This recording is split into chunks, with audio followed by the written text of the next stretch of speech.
আমার স্ক্রিন দেখা যায়?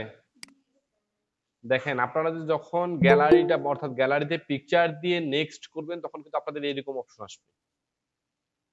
গ্যালারিতে পিকচার দেওয়ার পর এই যে পিকচারটা এখানে দিলেন, দেওয়ার পর আপনি যখন সেভ অ্যান্ড কন্টিনিউ করবেন তখন হচ্ছে আপনাদের মাঝে এইরকম একটা পেজ আসবে।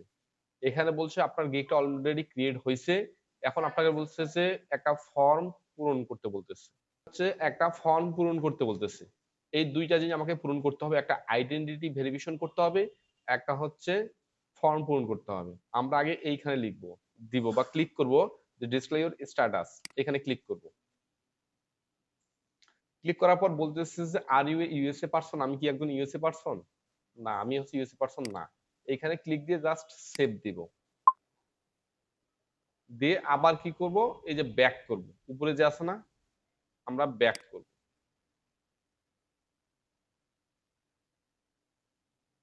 দিয়ে একটু ওয়েট করব আমরা জাস্ট। দিয়ে স্ক্রল করলে দেখবেন যে আপনাদের আবার কি বলবে, আইডেন্টি ভেরিফিকেশন বলবে। আগেরটা আছে, আগেরটা নাই, অর্থাৎ ওইটা আমরা কমপ্লিট করলাম, কি দিলাম, নো দিলাম। কি করলাম, ওইটা আমরা হচ্ছে নো দিলাম। নো দেওয়ার পর আমরা আবার এইখানে ব্যাক করলাম। কোথা থেকে, এই উপরে ব্যাক লেখা থাকবে। তারপরে এখন বলতেছে যে আইডেন্টিটি ভেরিফিকেশনের জন্য বলতেছে, আমরা কি করব, এখানে ভেরিফাই ক্লিক করব। এখান থেকে আপনি চাইলে আপনার আইডি কার্ড ভেরিফাই করতে পারেন। এখানে কিন্তু আবার কখনো কখনো আইডি কার্ড ভেরিফাই বা বাইপাস অপশন দিবে, কখনো কখনো বাইপাস অপশন করতে দেয় না। তো আমরা ট্রাই করব বাইপাস করার জন্য। এখানে ভেরিফাই এ ক্লিক করব।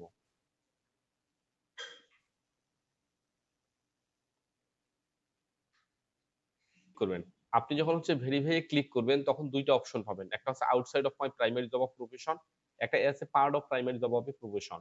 এখন আপনি যদি ভেরিফাই করতে না চান, যে আমি ভেরিফাই করতে চাচ্ছি না, দেন হচ্ছে উপরেরটাতে ক্লিক করবেন। যা আমি এখন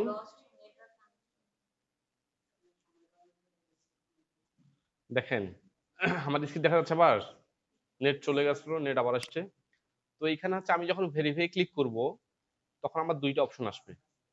একটা হচ্ছে outside of my primary job, আর একটা হচ্ছে part of my primary job or profession.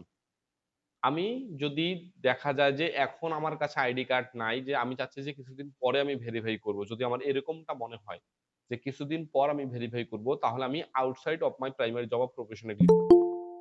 আর যদি আমি চাই যে আমি এখনই ভেরিফাই করব, তাহলে আমি এখানে ক্লিক করতে পারি। বুঝা গেছে? আমরা যেহেতু শুধু বাইপাস করা শিখব, কারণ অনেকেরই হচ্ছে আইডি কার্ডের প্রবলেম, তো আমরা এই আউটসাইড অফ মাই প্রাইমারি জবে ক্লিক করে নেক্সট করব। নেক্সট করার পর গো ব্যাক টু গিগ। যে এইখানে এখন যদি আমরা একটা কিছুক্ষণ ওয়েট করি, এখানে দেখেন আর কোনো কিছু নাই, কিন্তু সবগুলো আমরা ফিল আপ করছি। এবং আমরা যদি সেকেন্ডটাতে ক্লিক করতাম তাহলে আমরা যেমন হচ্ছে নগদ ভেরিফাই করি না, বিকাশ ভেরিফাই করি না, আমাদের আইডি কার্ডটা দেওয়ার লাগে, তারপরে হচ্ছে ফেসটা দেওয়ার লাগে, এইভাবে ঘুরে ঘুরে ফেসটা দেওয়ার লাগে। সেম ওই পদ্ধতি আমাকে আপনাকে কি করতে হবে, এখানে ভেরিফাই করতে হবে, একবারে নগদ বিকাশের মতো, কোনো ধরনের পরিবর্তন নাই। বুঝা গেছে? তারপর হচ্ছে আপনার যখন ভেরিফাইটা ডান হবে তখন আপনার ই করে এরকম অপশন আসবে যে পাবলিশ ইওর গিগ, তার মানে অল অল ডান। আমরা আজ কি করব, পাবলিশ গিগ। এই যে আমার গিগটা হচ্ছে কি পাবলিশ হয়েছে, আমি ডান দিব। যদি আমার গিগটা হচ্ছে এইখানে দেখেন এখন অ্যাক্টিভ দেখাচ্ছে, তার মানে আমি মানে কমপক্ষে 72 ঘন্টা দেখবো, যদি আমার গিগটা অ্যাক্টিভ থাকে 72 ঘন্টা, কমপক্ষে 72 ঘন্টা যদি অ্যাক্টিভ থাকে, তার মানে আমার অ্যাকাউন্টে অ্যাপ্রুভ হয়েছে, নাম্বার 1। দ্বিতীয়ত, যদি আমার কোনো কারণে গিগের মধ্যে যে আমি ডিটেলস গুলো দিছি, টাইটেল, ডিসক্রিপশন, ইমেজ, এগুলো যদি কোনো কিছু ভুল থাকে, বা ওদের যদি মনে হয় বা আমি ঠিক করেই করছি, যদি ওদের মনে হয় আপনি ভুল করছেন, তাহলে আপনার অ্যাকাউন্টটা কি করবে না, সেলার প্রোফাইলটা অ্যাপ্রুভ করবে না, আপনার সাথে সাথে ইমেল আসবে। 72 ঘন্টার মধ্যে ইমেল আসবে যে আপনার সেলার প্রোফাইলটা আমরা অ্যাপ্রুভ করতে পারলাম না, কারণ আপনি সে গিগটা ভালোভাবে দিতে পারেন না, বা এই সার্ভিসটা অ্যাভেলেবেল, আপনি নতুন কোন সার্ভিস তোলেন। সুতরাং তখন আমাকে কি করতে হবে, আবার নতুন করে অ্যাকাউন্ট খুলতে হবে এ টু জেড। আবার যদি কখনো মনে হয় 72 ঘন্টার পরে কিন্তু আসতে পারে, এরকমও হতে পারে। বা আপনাকে বলতে পারে যে মেইল আসতে পারে আপনার অ্যাকাউন্টে অ্যাপ্রুভ করা হয়েছে। মেইল আসতেও পারে, নাও আসতে পারে। আবার যদি 72 ঘন্টা পর্যন্ত আমার এখানে গিগ অ্যাক্টিভ থাকে, তাহলে আমি বুঝতে পারবো বা ধরে নিব যে আমার গিগটা অ্যাপ্রুভ হয়েছে, আমার সেলার প্রোফাইলটা অ্যাপ্রুভ। এবং যদি আপনার সেলার প্রোফাইলটা অ্যাপ্রুভ না নেয়, দেখবেন যে 24 ঘন্টা থেকে 72 ঘন্টার মধ্যে মেইল আসবে যে আপনার অ্যাকাউন্টটা সেলার প্রোফাইল অ্যাপ্রুভ না। মানে আপনি সেল করার জন্য এখানে থাকতে পারবেন না, আপনি কেনার জন্য থাকতে পারবেন, এরকম কিছু একটা মেইল আসবে। বুঝা গেছে বিষয়গুলা? তো আমি হচ্ছে যেভাবে করছি সেম সেভাবে হচ্ছে আপনারা করে নিবেন।